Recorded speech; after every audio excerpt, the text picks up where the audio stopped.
Record. So here we go. We're recording the meeting. Thanks for coming in on our first Nosh and Knowledge. And for those of you who are here that have not yet signed up to do something, please feel free. We all have so many different ways that we can share our abilities and our talents with each other. As you know, this is a welcoming, warm group of people that that work without titles, which is pretty awesome, because we all have something to give. And it doesn't matter how we got here, we're all here. And we're all women sharing our joint mission, which is to promote our heritage through Jewish music. And whatever that represents is if you're a teacher or a laner or a rabbi or a cantor or a soloist or a composer, everyone is welcome here, and we all have something to share. You do not need to have any kind of formal title or whatever to share. For example, I happen to know Karen Dale is like this incredible singer that has a lot to offer, and she does a lot of klezmer. That would be really awesome to do something along those lines, right? You know what your individual talents are, and this is a very casual learning atmosphere for all of us. So our topic today is retreats, and I'm going to go ahead and share my screen and hope that I have and it's not there, so I'm going to go ahead and open it. I hope I have the ability to do all the technical stuff that is required. So hang on one sec. I'm going to exit full screen and go on to my PowerPoint. There we go. My PowerPoint's now on screen. And I will share that with you.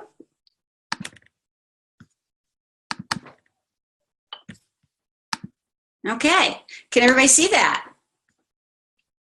Everybody can see it? Great. Okay. And would one of you unmute and talk a little bit so I can just make sure that I'm hearing you? Hi, Robbi. Is that Judy? That's Stephanie. Hi, Stephanie. Sorry, I don't see the entire, because I'm on the PowerPoint. I don't see it. Yeah, but everybody can see it, right? Yes. Okay. Hi, Karen. I see you. So the person who's speaking will be the one who pops up on screen. So just letting you know that's how that works. All right, we're going to go ahead and get started. One of the things I'm really, really passionate about is taking Judaism off of the bima, right? Thinking outside the bima and bringing it outside. And the first picture right there just tells you that, you know, that's really me to a T. My congregation is in Crested Butte, Colorado. That's my primary congregation, where I do all sorts of outdoor Jewish experiences, from hiking to rafting to mountain climbing to skiing. And this picture right here, which I love, is a picture of me doing our outdoor Rosh Hashanah services. Our morning service for Rosh Hashanah is always outside. We have this Torah. We made a special backpack for this Torah. We hike up to 10,000 feet. We're already at 8,900, so it's not that big of a climb. And we settle in for a morning that consists of Torah readings and discussions and tashlik and all sorts of things. We're actually out for about 3 hours, which is, you know, what a morning service is for Rosh Hashanah oftentimes. That's about right, 3 hours. And it's a very meaningful opportunity for us. So I wanted to take some of the things that I really enjoy doing in Colorado to others. And so I started doing a lot of retreats, and I do women's retreats and youth retreats, as well as just mixed retreats, just whatever the community is looking for, because I really believe in bringing Judaism down from the bima and into the wild, so to speak. So we're going to begin. I like to remember, when I'm doing a retreat, the 3 H's. So first is heart. The first H is heart. I want to make the worship services really accessible and creating a mood, you know, to set the tone for an entire service. So, for example, my Friday night services might be really lively and energetic, and my Saturday morning services might be gentle and contemplative. Because Friday nights we're up late, people have traveled to get to the retreat, and we want to be able to build the energy and then get to know each other and then bring it in a different feeling on Saturday morning. Or I might swap that. It kind of depends on what's happening in the world. This is a kind of world that's challenging right now that we're quite aware of, and that people might need a little more of this and a little more of that. And I try to be very much in tune with what's happening in the world today so that I can bring people to a different place. I just started a group called Rabbis and Cantors for Resistance. And so many of you will be invited into that as well. It's a way that we can share our songs and our words and our frustrations as we move on through this challenging time as spiritual leaders, as human beings. And so just finding a way for us to connect and support each other. So I really try and take a read of what's happening in the world before I decide Friday night's going to be lively and energetic. It's going to be just rocking, or whether or not I can gently bring this group who may be strangers to each other, from getting rid of that ordinary work week feel and that feel that's a little bit stressful because of the world we're living in today, and bring them to a different place. So the important thing is to give everyone the opportunity to contribute to the spirituality of the moments through personal prayer and through guided discussion. So we do lots of small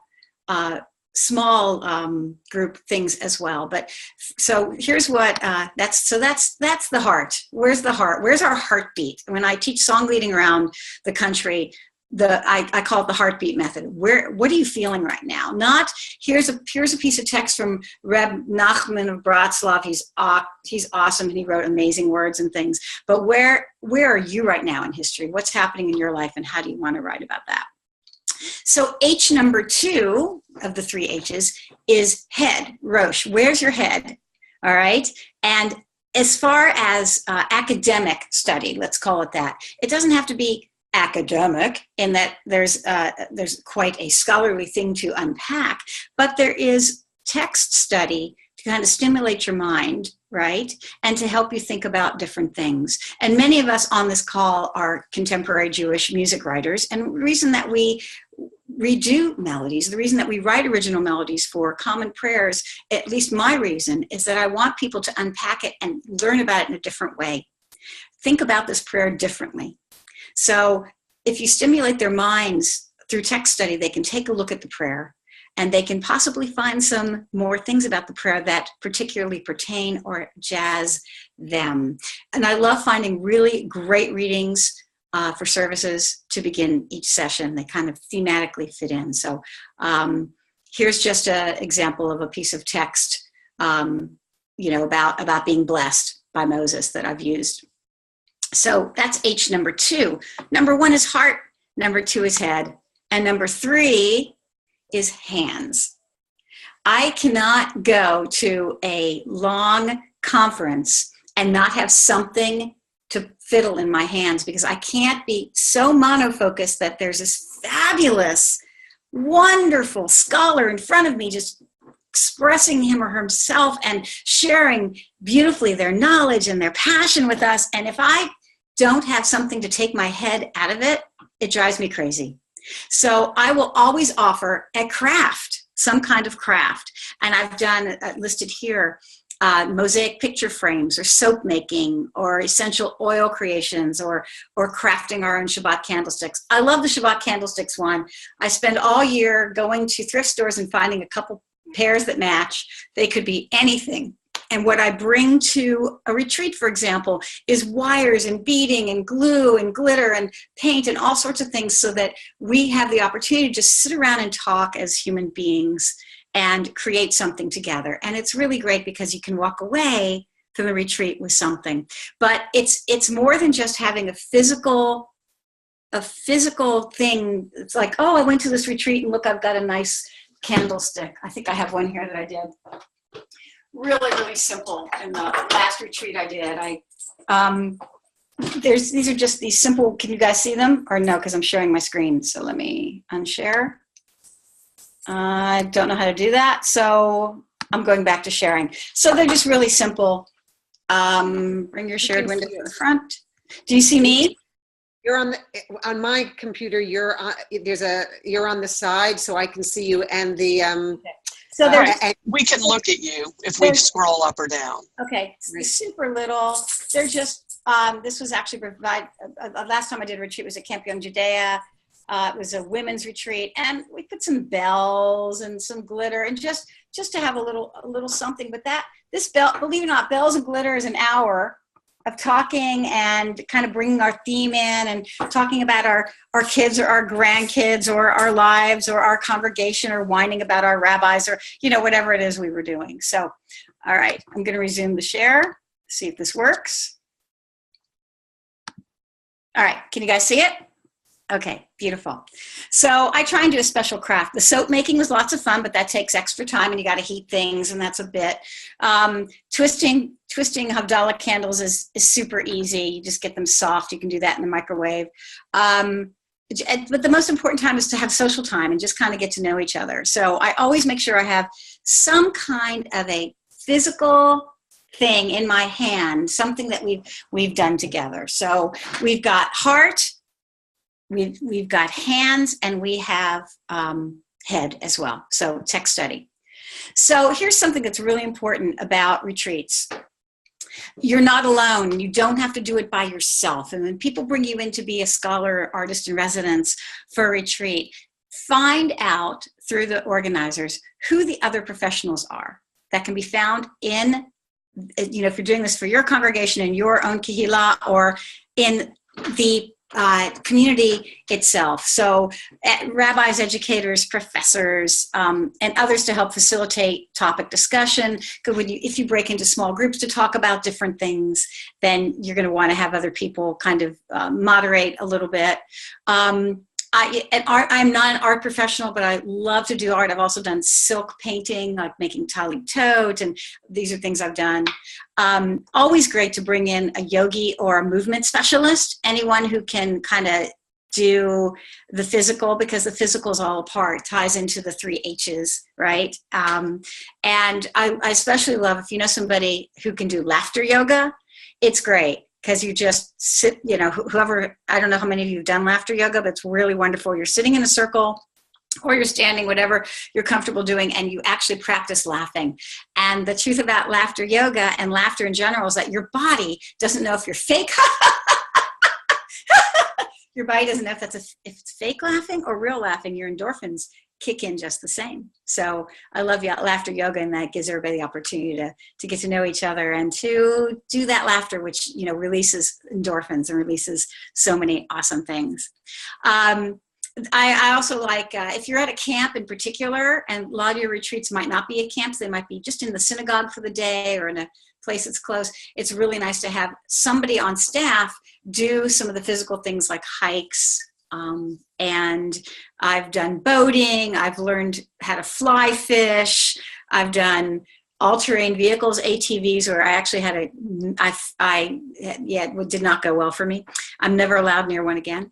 And so whatever opportunities, archery or rock climbing or rock walls or anything like that, it's really fantastic to do things at a camp and count on their staff who are professionally trained to do this kinds of things. So you're not alone at all, and you can rely on lots of people, and they don't have to be professionals, but they can be people that really want to give, and that's a great thing. I'm going to stop here for a moment. Are there any questions? There's a way that you can raise your hand at the again, a toggle to the bottom, and you can see that. Anybody have any questions so far? I'm giving you a chance to unmute if you have one. Okay. The thing that's really important is that you make it a safe place to try new things. I mean, I'd never ridden an ATV before, and like I said, I kind of had an accident, so I'll never be able to do it again, or I won't do it again. But I felt safe in the moment of going, yeah, I can try this new thing. Fly fishing, sure, why not? And learning how to start a fire, pretty awesome. I'm not saying I could be on Naked and Afraid. I don't think I could. I don't have those kinds of skills, but it's really great to feel safe to try something brand new. So that's important, and that's going to rely quite a bit on the staff that you use. Okay, so here's some prep you can do before they come, because you can't just walk in and do this. It takes me many, many weeks to plan each retreat, even though I've done so many. Everyone is completely different and unique, and so they require different preparation. If it's appropriate for your kehillah, if you're with a conservative or an Orthodox group, you will not be able to write. But if you are with a group that's more open to writing on Shabbat, supply for them, all of them get in their packets, which has a schedule and some other things, a small journal. and a pen and some time to write in it. Give them some time to write in it, right? At the end of each session, you can say, okay, we're going to take 10 minutes. And if you feel like writing, go ahead and write down. And here's a guided thing. What surprised you about the way we unpacked the Shema today? Write that down in your journal, or write whatever you feel like. And I often will give them a guided journaling opportunity. I love when I ask them to bring a special spiritual object. We do this in registration, and we say, please bring an object that has been special to you, that is your expression of Judaism. It could be it could be a piece of jewelry, a talit or a kippah, or a favorite Jewish T-shirt. It could be, these were my grandmother's candlesticks, or this was the kippah clip that I used, the kippah that I had at my bar mitzvah or bat mitzvah. Something that makes them feel Jewish, some kind of outward sign that defines them as a Jew. My favorite ever was I did a retreat where someone brought a rock, and it was like a kind of a white crystal-y kind of rock that you find in Texas quite a bit. We have limestone, so it was a limestone rock. And she brought it, and she said that she used to go to Green Family Camp, which is the Reform camp in Texas, in Bruceville, Texas. And that as a child, she remembers sitting in the Beit Knesset where we would do services. And these rocks were the rocks that were at their feet. That was the floor of the Beit Knesset. It's outside. And she remembers kicking them, and all the counselors going, stop kicking the rocks, because you can't hear a prayer if someone's kicking rocks. So she has a rock from her second or third year of camp that she has with her, that she keeps on her dresser, that reminds her of when she was a kid at Green Family Camp. And that was one of my very favorite objects. And I've seen, this is a Seder plate, and this is a T-shirt from the Students for a Democratic Society in Berkeley that was the Jewish arm, I mean, I've seen so many different things. And so you bring that, and then you give them the opportunity to talk about why that makes them, why they connect Jewishly to that object, and who it makes them feel like they are Jewishly. So I do that, and that's something I would do at the very beginning. So I like to have people to bring musical instruments, and those of us who are musicians, which I think is everybody on the call since it's a WCN call, you know how we can go crazy if they're playing that tambourine on 1 and 3. Let them do it anyway. All right, let them do it anyway, and supply percussion as well. Anyone who wants to can participate in the heartbeat of what we're doing this weekend. Be really specific. This is a whole nother session. Be really specific about when it's appropriate to bang and when it's appropriate not to bang. And if you have some great talent, your banger, not you, because we all know you guys do.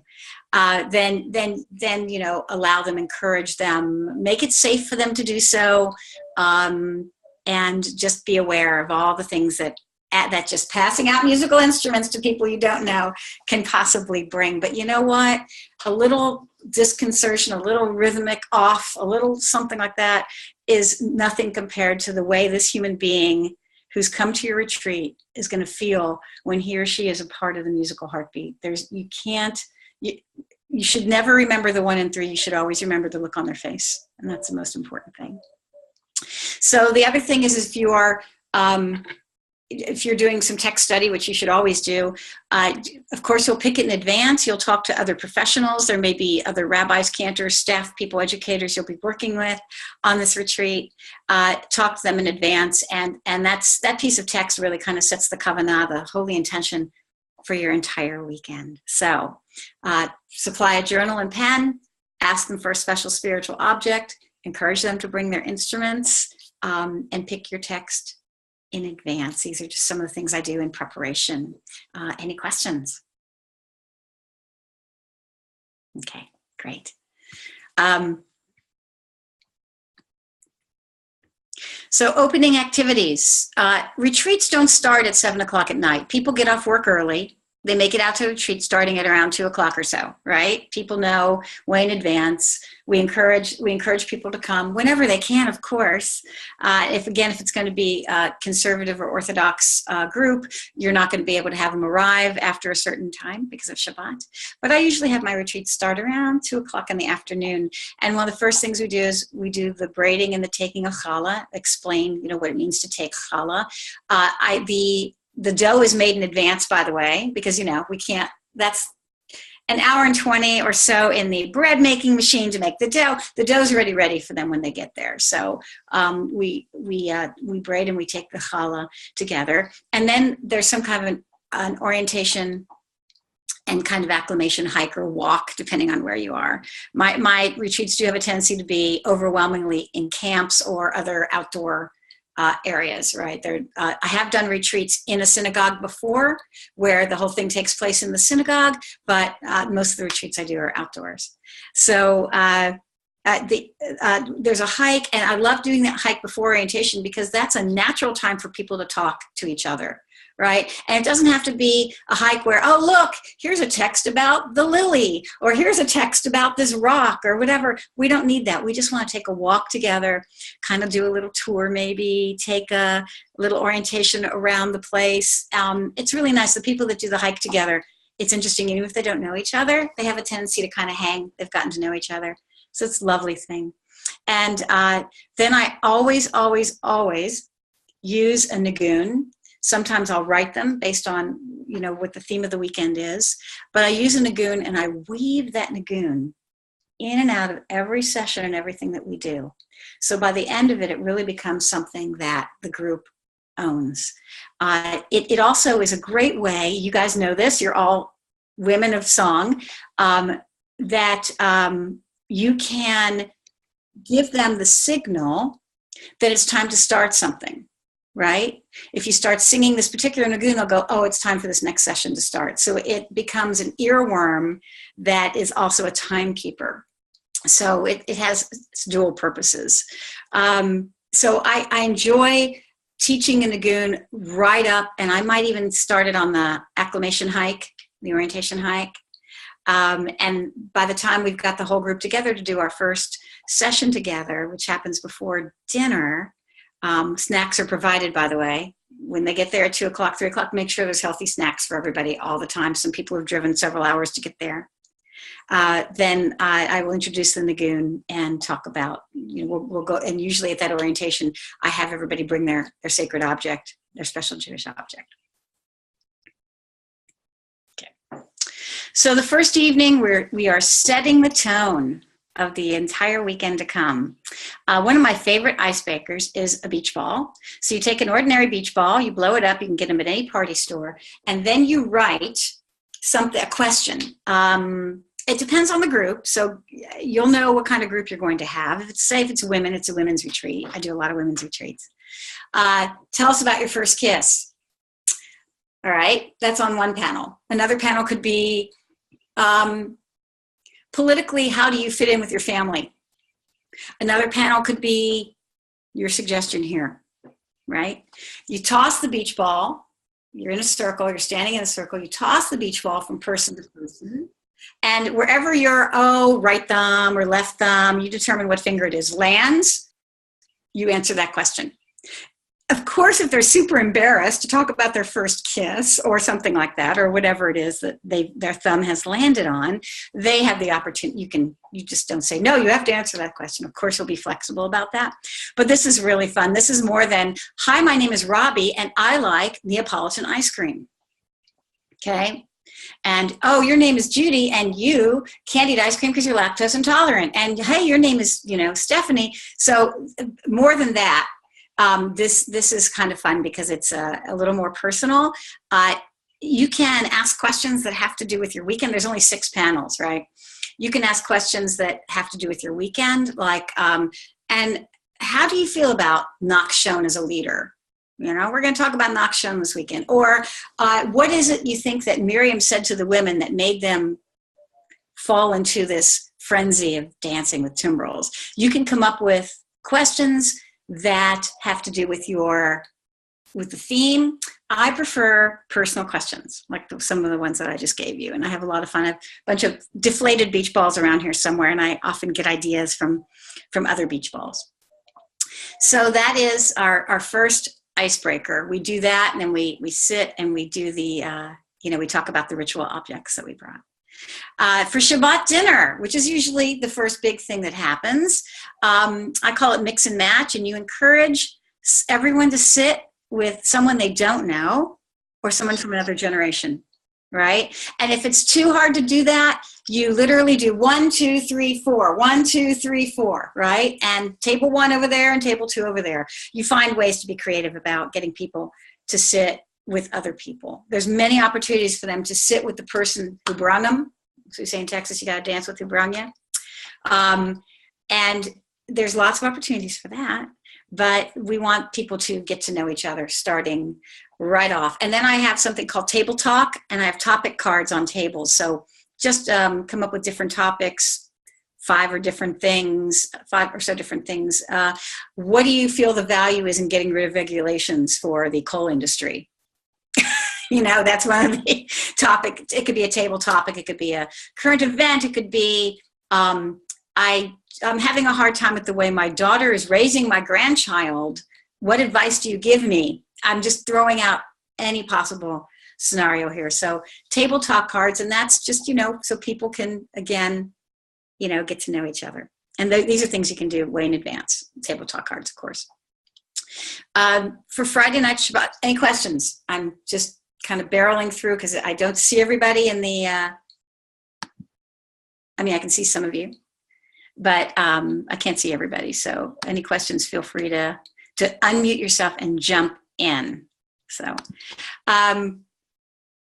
Shabbat services, first thing that happens, first service that happens, I like to not introduce, I'd like to introduce to you every new melody from everybody I know from Song Leader Bootcamp and Havana Shira and Cage and all the different things I'm doing. I like to do familiar melodies. We kind of want people to feel their comfort zone is familiar and etc. Introducing 1 or 2 new things is great because for song session later, there's going to be a whole bunch of those new rock and melodies, right? But I'd like to kind of do familiar stuff. I really love to have people do readings. And as I said, pick readings. I really love people to, I'll say, who's got a Micha Mocha they love and who would like to lead it? That, sometimes the people that you're working with have a very high knowledge base, right? And you don't want to sing down to them or talk down to them. You want to include them. As well, you can also ask people if they want to lead a prayer or lead a part of the service. These are all things that happen at the very beginning when they're filling out their registration forms. So we want as many, just like the WCN registration form where we ask people if they want to read Torah, if they want to do different things. And by the way, unless you are a spectacular Torah reader and service leader and everything at the same time, which I suspect most of you are, I would highly recommend that you, when you find out who's coming to your retreat, that you ask for other Torah readers. It's just so much easier. So much easier to kind of be the coordinator up there and not necessarily the reader. So I like to use any new melodies that I use, again, for Shabbat morning and Havdalah. And, we all know the adage that it takes 3 times hearing a song to feel like you've learned it, right? So lots of repetitiveness is very important. And again, participatory. When I do any kind of a drosh, it's never really a in-your-face kind of thing, the way this seems to be right now. I'm right in your face.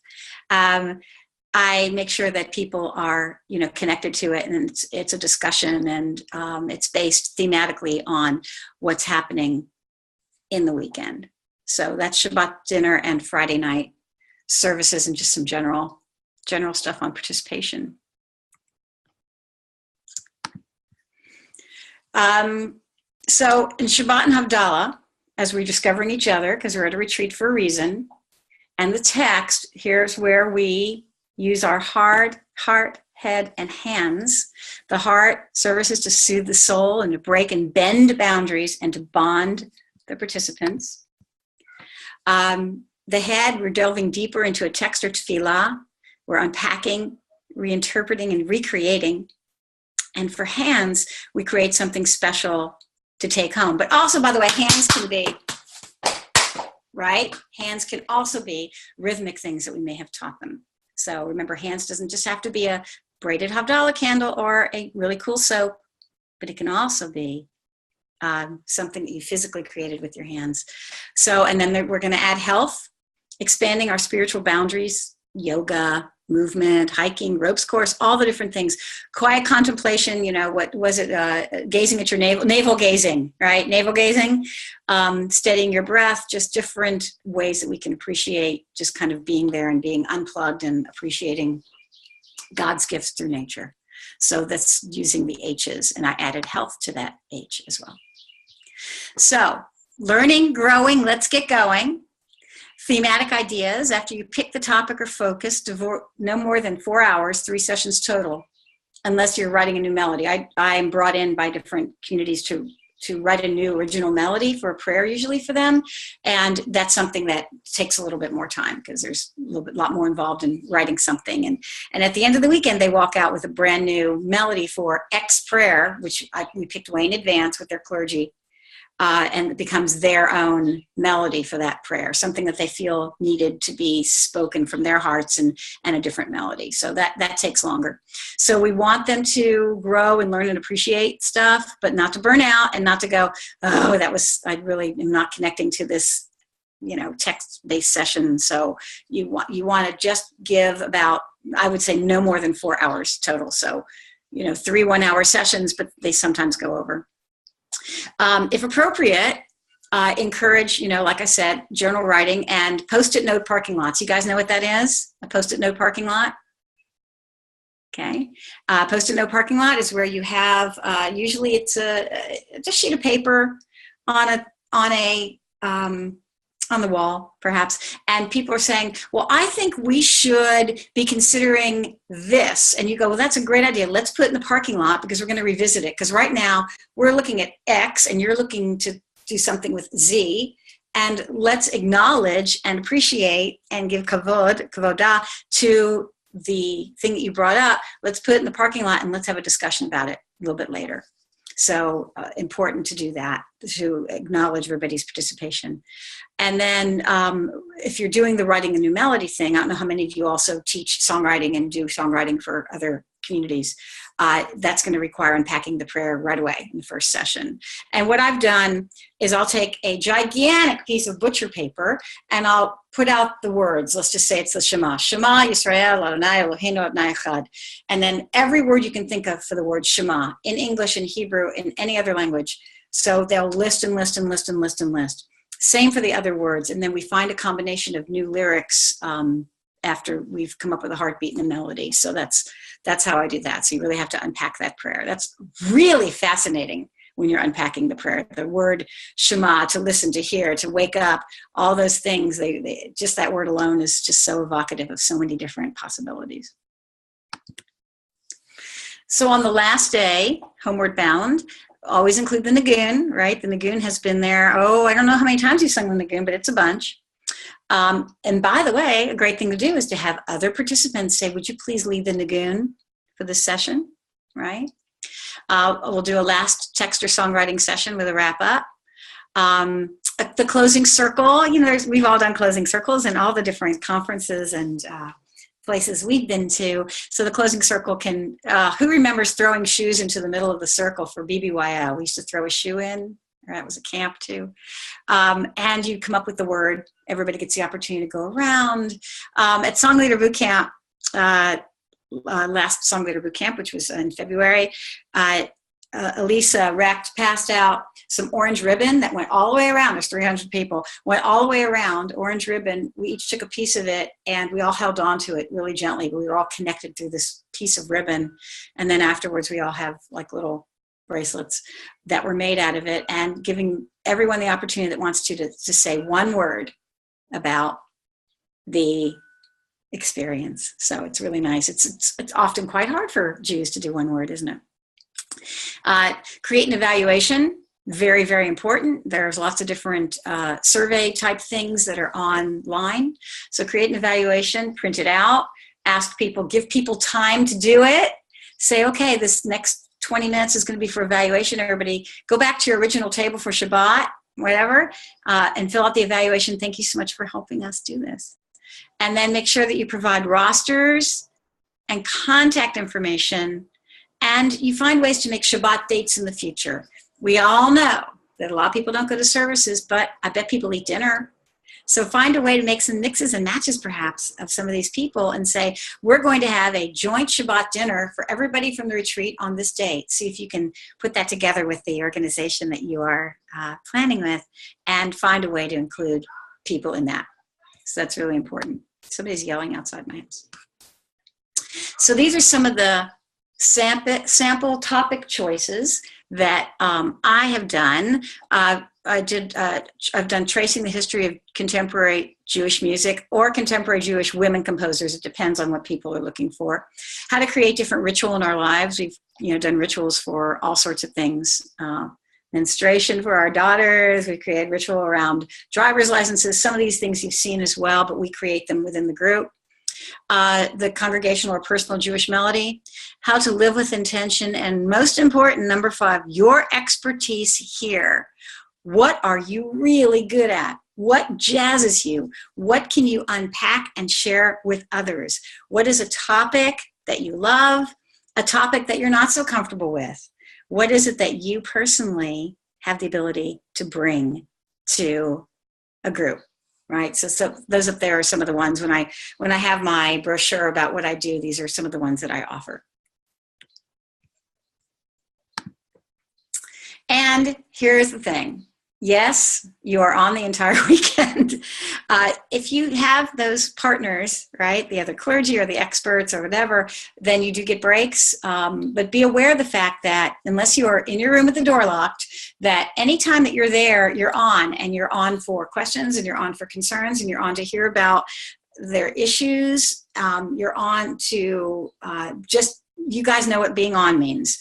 But, when we do services, we go home and we get to, take our Shabbos schluff, or we get to, mow our lawn, or whatever it is, weed our patches, whatever it is that we do on Shabbat. But when you're at a retreat center and you are being seen, you're going to be on the whole time. So you need to be really prepared. But one of the best things is to say, thank you so much for that. You know what? I need to take a little bit of a Shabbos rest. I'm going to disappear for, until 4 o'clock. And by the way, that leads me to make sure you have rest times planned, because you don't want to keep just jamming their heads all the time. They need time to process. And you can say, you have permission. You have my permission to say, thank you so much for asking me. That's a question that really deserves a lot of thought. And I want to talk to you about it, but I tell you what, I am going to take a Shabbos rest until 4 o'clock, and let's talk about that when I'm available again. Don't be afraid to ask for what you need. That's really important.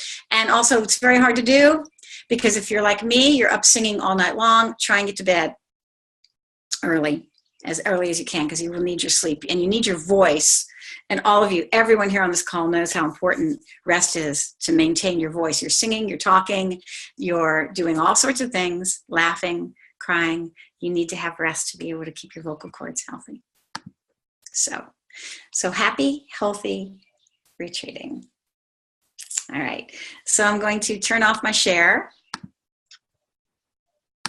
and come back in and happily and gratefully take questions, comments, concerns. I'm going to unmute everyone unless you have a doggy barking, or a kid screaming or a phone ringing. Everybody's going to be unmuted. And I'd love to hear whatever it is you'd like to share with me about what you just saw. That was really well thought through, planned through, organized. I don't know who else out there wants to do the next one. You kind of set the bar high, Robin. Thanks. Yeah, you did. It was great. That's what I was trying to say, Stephanie. Okay, I feel you, Karen. so Leah, Lisa, are you talking? Oh, no, you muted yourself. I'm unmuting you. Oh, okay. Hi. Yay! I can hear your voice. So is it Leah Eliza or Leah Eliza? Wait, no, I can't hear That you. wasn't her. I don't think that was her. Oh, no. How come I can't hear you? I'm so sad. I mean, we've communicated so much, I just haven't ever seen you. So, all right. I think it was Tolly who was talking. Yeah. Right. Hi, Okay, Tolly. Hi. So I just want to thank you. It was beautiful, and actually it made me a little verklempt, because I remember one of the first retreats going on at the Pearlstein Center, which was so many years ago, with Debbie. Debbie Friedman of blessed memory. And, you know, when you talked about hiking, and it's like I was right there at that moment, remembering how she gave us, we did have, it's funny, you're talking about texts from the Psalms, and, you know, there was things were planted, like by a tree. So it was almost like we went on this guided walk, which I found was like a guided text walk, which I thought that was, you know, in a situation at camp, you could do something like that. And the other thing that stands out of my mind is so often when we're not only leading services, which, and sometimes in a situation where the meter goes so quickly that you really don't have time to meditate on the beauty of some of the texts of that. And on a retreat like this, even to take parts of a prayer that people went off and just focused on, became their own from, you know, so I think it's such an opportunity for us to slow down our prayer process so that we can have it a meditative experience that really lends itself to a retreat. Awesome. Thank you for those comments. And by the way, Tali has already signed up to do a couple different topics. She hasn't given me a date yet, but she's one of our scholars coming up, and she's has some very wonderful. Yeah, I'll have to talk to you about that. Yeah, in the end of May, we'll make a date. Okay, sounds good. So, other comments or?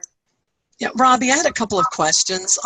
Great job, and I'm so sorry I'll miss WCN. I do lots of library shows for summer reading program in the summers, and they get booked most times over a year in advance. I know. And so there are so many. You're like the library queen and king. Well, so many years when I can't come to the conference because I've already committed to be singing for hundreds of little children at some library somewhere. So this happens to be one of those summers. However, I will be at New Cage, which is in the Bay Area this summer, which should be lovely. I'm looking forward to getting away from Louisiana for a little bit and being in a cooler climb for at least a week in August. So I would encourage you to come to New Cage. Other than WCN, I find it one of a very similar, nurturing, kind, lovely conference. I can't say that about every other conference that I go to, but my two favorites are definitely WCN and Cage, New Cage. Awesome. I'm going to tell you when next year is, so you can put it on your calendar now. Okay. I believe it's June 11th through 15th in Cleveland. Okay. So Thanks. in that range, not the exact Okay. date. I have a couple of questions because I've done a lot of retreats as well on different topics and things, and I have possibly an opportunity to do some retreats that I just want to get an opinion on some different things. I'm in a very small area where there are not a lot of Jews, so one of the questions comes up: do we only keep it to our congregation, or do we open it to other people who might not yet be affiliated with the congregation, but are curious or might want to be? So that's one of my questions. What's the opinion there? Absolutely. Okay. Absolutely. The whole idea is that you're building a Kehillah Kadosha here. Right. It's really hard to create a community. We'll want to have dinner later. Hey, you need to mute Mimi because we can't. There's too much noise. I can't hear. Okay, I'm muting Mimi. Thank you. Want to bake for their kids' B'nai Mitzvah? Or the answer is yes. Absolutely, you need to open it up. I'm brought in by specific congregations or by specific communities, and they're looking for something, you know, that will bond together their board members or something like that. That's different. But if you just want to say Jewish retreat, Jewish spirituality retreat, whatever you want to call it, open to the Jewishly curious, Jewish supporters, lovers of Jews, lovers of Judaism, you know, define however you want our support group, because God knows we need our support, right? Then yes, absolutely. And then be aware if there's somebody coming from, I've had Messianic Jews come, Messianic Christians, sorry, that I just was talking. They're like, we're Jews. I said, you're not.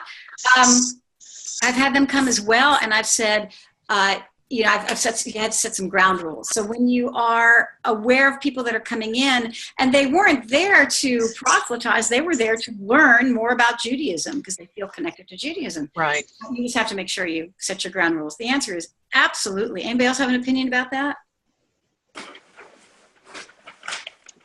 And then second question,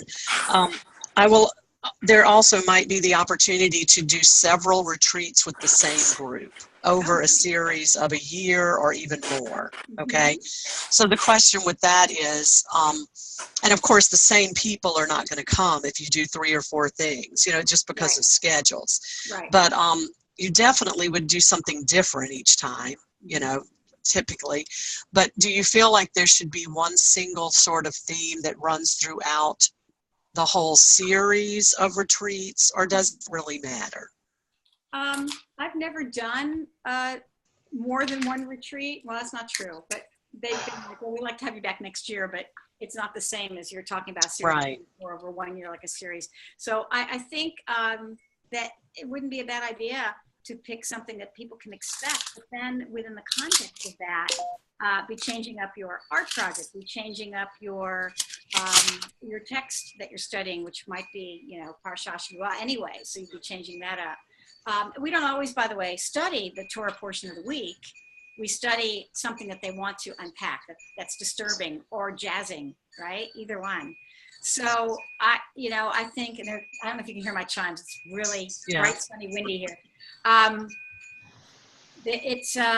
It's really, I would ask the organizers if they're looking for something that ties everything together. I don't think it's a bad idea. The same Nagoon could be a tie, and believe it or not, that Nagoon is a very powerful presence, and really they tell me I'm singing the Nagoon all the time, you know. So, you know, I hear that a lot. I think some of that also depends on whether it's a series, you know, it's like, assume for a minute it's a workshop, or it's a series that's not a long weekend. And are the same people coming or signing up for all the series, or is it a series where individuals sign up differently each time? Because if you get different people every time, then there is no reason to have that thread. And in fact, you can basically repeat it. If it's the kind of thing where, okay, sign up for these 3, you know, you get a discount if you sign up for all 3, and you see in the attendees that you've got a lot of the same people, then you'll pretty much have your, if you know that before the first session. So, you know, a lot of it depends on who signs up, how it's set up. Yeah, I agree. Any other comments, ideas? How many of you have done retreats? Have been like residents and done retreats? Yeah. I have a question, Robbi.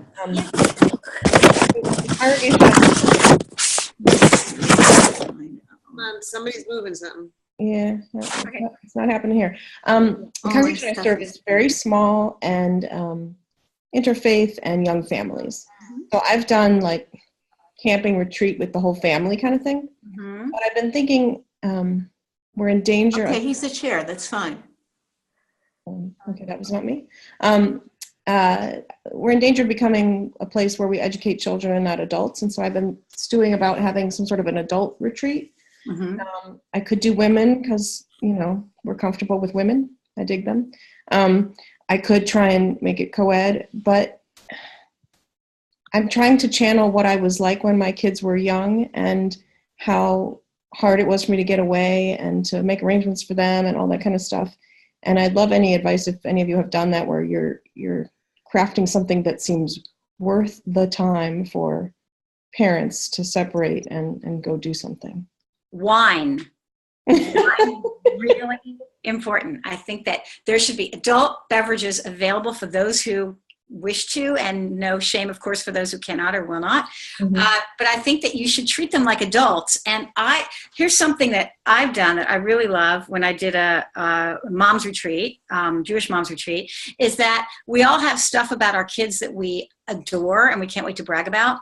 And we all have stuff about our kids that or this could not just be kids, it could be brothers, sisters, parents, whatever, that we don't love so much. So I get 2 different pots, not pots, but like, crocks or whatever. Mhm. And in one, you put something that is just so special about your child that's amazing. And you know that it's there. And you know that you've got a jar full of wonderful things about this person or people.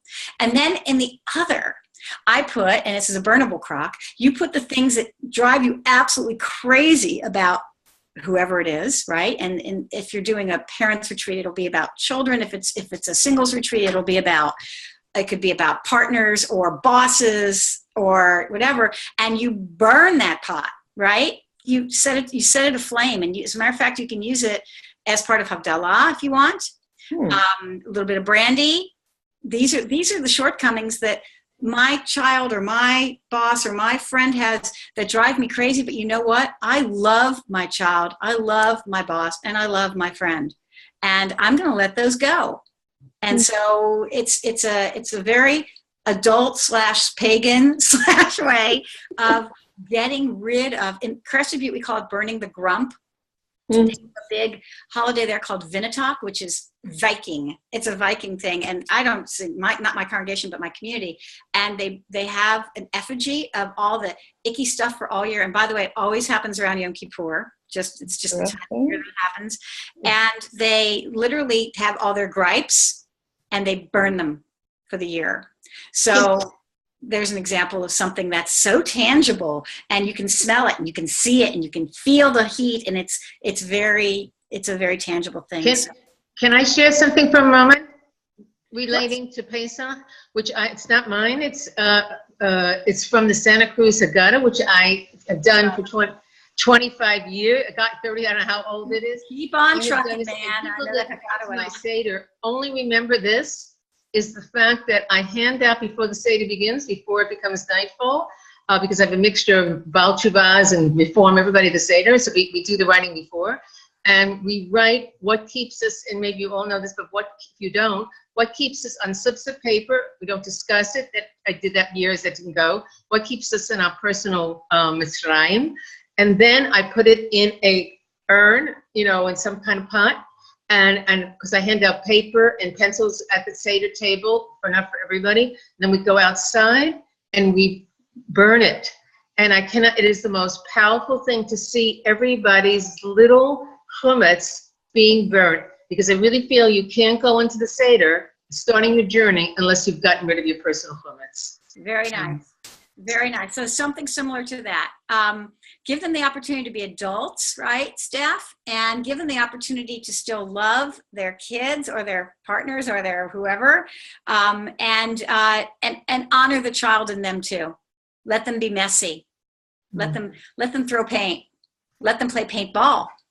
Let them do things that they would love to do, that brings back and brings out the childlike qualities that give them joy, because they don't always get to do these things. So I would highly recommend that. And the hands thing, the creation, the H that's hands, about creating something, I'm sure you can think of really amazing things. They could each decorate a wine glass.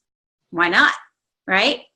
It's like, I'm going to remember, and honey, when the kids are in bed or, or whatever, when we're finished with the long work week, we're going to take out this wine glass and we're going to be adults. And so there's lots of different ideas. I love the idea of that. So thanks for giving me the opportunity to talk about that.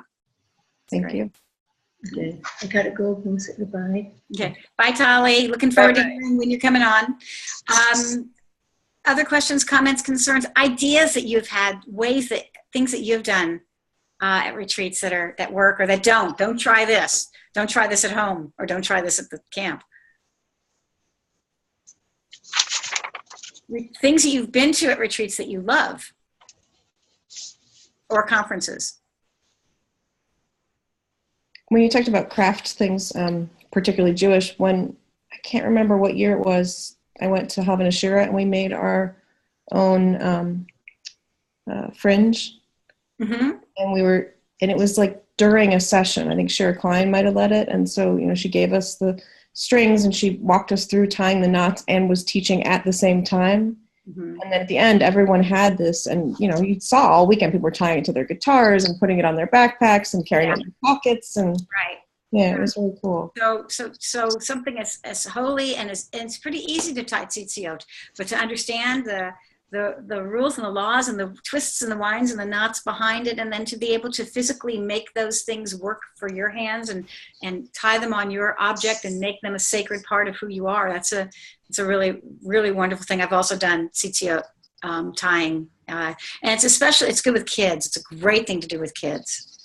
I really love doing that, and most kids can do it. And is that something you have a handout or a guide for yourself to walk through? I'd love to see what someone else. I have like a brochure that I send out to people when they're considering bringing me in for a retreat, and it's got and in a retreat weekend, you can choose from column A and column B. It's like, Chinese. Oh, no, I mean, like if you were going to lead a session teaching them how to tie the tzitziot. And by the way, you can get those online. They're everywhere. Yeah, okay. They're everywhere. And who remembers the, what's the name of the 3 books, the Jewish guides that came out in the 70s? What are the name of those books? You know what I'm talking about? I can go grab them. Paperback books. I might have to go grab it. Was it the encyclopedia things? Karen, I can't hear you. Well, let me unmute you. Okay, what were you saying, Karen? I still can't hear you. Paperback books that have a lot of crafts in it and a lot of ideas. Yeah, those are great. And that's all online now. So I can certainly do that, but you can, I just will go online and find, but one thing that I've done, you have to have a little bit of money to do this thing, but and I can't remember it off the top of my head, and I was just looking, here's one. Actually, I do have one in my office. Hang on. I was just looking for one, if I can show it to you. I thought I had one in here. Okay, can you see this little thing? All right, it's a little Jewish star. Is it okay. No, it's paper. Okay. So it's handmade paper, and you can order these, and it's embedded with wildflowers, wildflower seeds. Right, yeah. Right. Yeah. So I've done these for all kinds of things, and they make different shapes, but they do make a Jewish star. So this is kind of a cool thing where if you're doing it at your synagogue, let's say, you could go and find like a meditation area or a garden type area, and everyone could plant one of these, and then you physically get to see the results of it because the wildflowers will bloom. Or you can give everyone one of these to take home and plant it somewhere in their own garden or yard, and then it reminds them of the retreat, or it reminds them of Jewishness, or it reminds them of Shabbat. And I just, I really, really like these little things too. Now you could probably find, it would be very easy to make as well, because I have some artist friends who make their own paper, in a blender.